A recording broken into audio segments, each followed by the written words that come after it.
Hi everyone, it's QuickyBaby and welcome back to World of Tanks, and today we've got the pleasure of watching Michael GR from the European server playing in their Tier 9 British turreted tank destroyer. It is the Conway. Now this vehicle is very appropriate at the moment, as yesterday it just became top of the tree on the European server. I believe it's called On Track on the North American server. So that means the whole of the British turreted tank destroyers are currently significantly discounted, and you can get yourself a 5x experience game after you've managed to already get your first win of the day. Now, do I recommend to make your way up the British tank destroyer tech tree? Ugh. There are some good ones along the way. I really like the Charioteer at Tier 8. Conway's okay, but honestly, the FV4005, after you get bored of spending 8,000 credits to 1 in 2 or slightly better sometimes, deal 1,750 damage to your opponents, then it just feels a little bit stale. And for me personally, maybe I just suck in the tank. I really can't end up getting a win ratio that is comparable with pretty much any of the other Tier 10 tank destroyers. Nevertheless, maybe you just want to sit at the back and ruin somebody's day. Well, then the FV405, real good opportunity to be able to get it this month.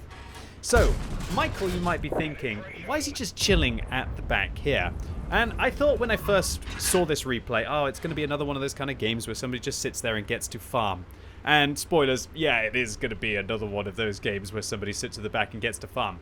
But Michael is kind of justified in doing so. They're trying to do Tank Destroyer 5 mission for the Object 260, and that requires you to destroy 3 vehicles from at least 300 meters and also deal 4,000 damage to enemy vehicles. So I can't blame Michael for setting up here. Everybody, at least once in a while, or once in their career in World of Tanks, has probably played, maybe not optimally, possibly for the win, or possibly just to be impactful for your team, to be able to get these missions done.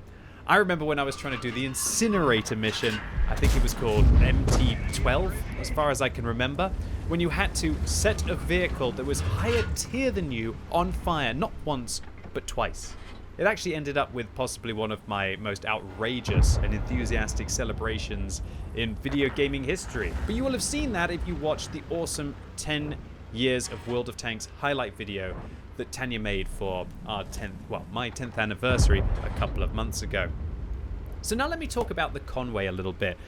This vehicle, a lot of people don't actually realize, has one of the highest DPMs in World of Tanks. It has the 7th highest damage per minute, to be exact. And it's in behind, I guess, the Badger, the Tortoise, the Stridsvagn 103B, then it's going to be the ISU 122, the ISU 122S, and then the SU 152 with the 122mm, and then the T57 Heavy. Although, by the way, I'm a bit of a Rain Man when it comes to that kind of stuff. Yeah, a bit weird. Probably one of the reasons why I'm actually okay at World of Tanks, because my aiming sucks, but at least I can remember all of the capabilities of all of the vehicles. Anyway, what you actually realize is that with the field mods and the fact that the Conway can use a gun rammer and the T57 Heavy can't, that it actually leapfrogs the T57 Heavy because of that. And then it also subsequently leapfrogs both of the Soviet Tier 7 tank destroyers because the Conway can use a field mod, I believe it is the last field mod on the tank, to further improve its rate of fire by 3%, albeit at the expense of 5% accuracy. Whether you want to do that or not is going to be down to you. Obviously that will really help for close quarters combat situations, probably not so much for these kind of long distance scenarios unless you are really shooting at very large weakly armored targets and you're not having to aim for weak points. So effectively, the Conway will have the 4th highest DPM in World of Tanks. And that's crazy for a vehicle that does have a fully traversable turret. As all of the other vehicles which I talked about, you know, the STRV, the Badger, and the Tortoise, they're very inflexible. So to have this much damage per minute on the 120mm is pretty outrageous. Now this isn't the only gun that's on the Conway as well. You also have a large derpy gun that can do 600 damage instead of 400, but your damage per minute drops way down from 3,076 base to I think about the 2,600 mark. I played the Conway a few times yesterday and I can tell you it wasn't that fun with that gun. And also the fact that the gun isn't even fully traversable like on the 120mm. So maybe after seeing Michael GR do wonders with their 120. And also the fact that yesterday I ended up getting farmed when I was playing my relatively stock Type 4 Heavy by a Conway that just loaded gold, and I only got a single shot into their vehicle. Maybe I have to give this 120mm a go. So, Michael is not actually managed to destroy any vehicles yet, but they've dealt a lot of damage. 5,500 damage to be exact, but unfortunately for him, the enemy are starting to close in. We're going to see that Michael is going to adjust their position, maybe because they want to try and keep their opponents at a distance, or maybe it's because they want to try and keep them 300 meters or more to see if they can be able to do TD5. This is one of those dream scenarios where you kind of get to just sit in base in a tank destroyer, and the game isn't quite being lost so badly that it kind of works.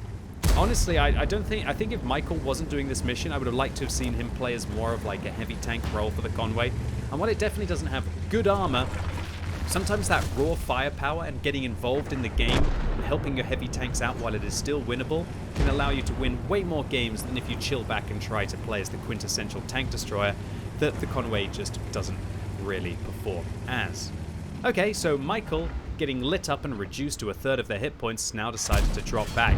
And slowly but surely, they are chomping their way through the enemy team. This is 6,000 damage already for a tier 9 tank destroyer, and maybe a little bit more there blind if we see the IS-2, whether they're going to appear with all of their hit points again. I think Michael's probably using a build like gun rammer with vents, maybe with an aiming device, or maybe with a rotation device on this vehicle, but that definitely limits their view range. Without a premium consumable, they're not going to be able to spot their opponents at decent distances without coated optics. Now, ripping apart that Conway, and just look at this staggering damage per minute on this vehicle, and it looks like the IS-2 actually lost hit points there, so whatever we see this number go up to, we know it's going to be at least a 400 more.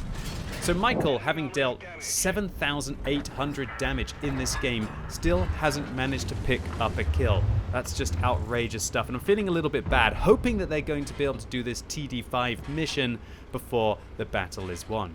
So a Conway advancing, the 703-2 advancing, Michael fires a shell and bounces off the IS-2. What a disaster, but now has to quickly, hopefully, shut down the Emil before they're able to cross the distance, hopefully not with all of their hit points. And unfortunately, Michael now finds themselves in a 1 versus 6 scenario. But with damage per minute like this, and hopefully just a little bit more range against the Emil, maybe Michael's going to be able to pull it off. We're just going to have to wait and see.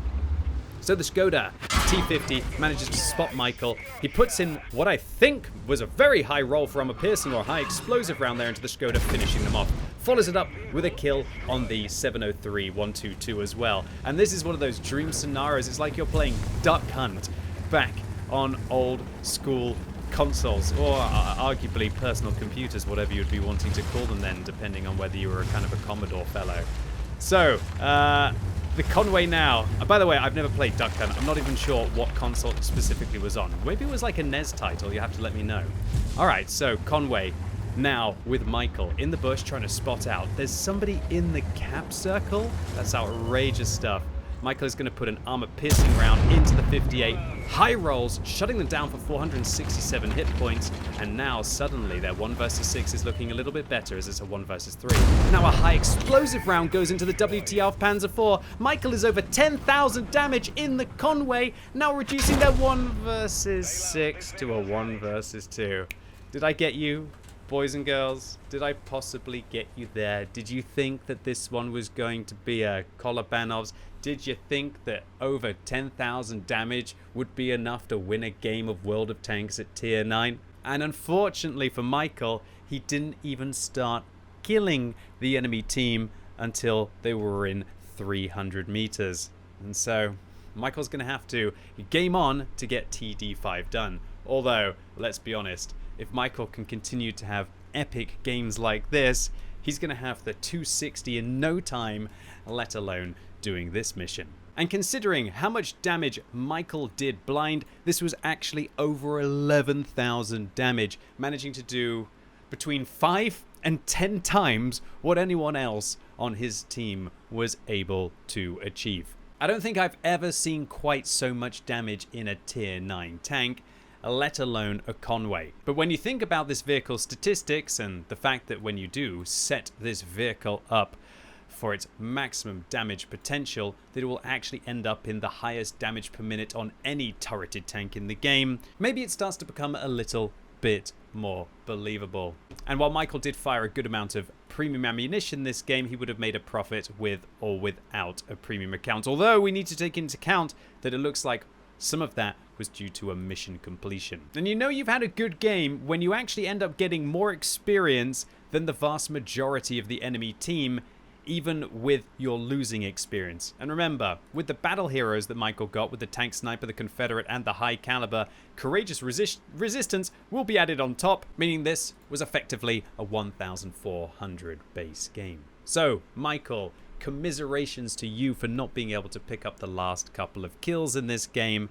You almost single-handedly carried a game that most likely without you would have probably ended up being a 15-0 loss. And thank you so much for uploading your replay on the What Replays website for the community to enjoy.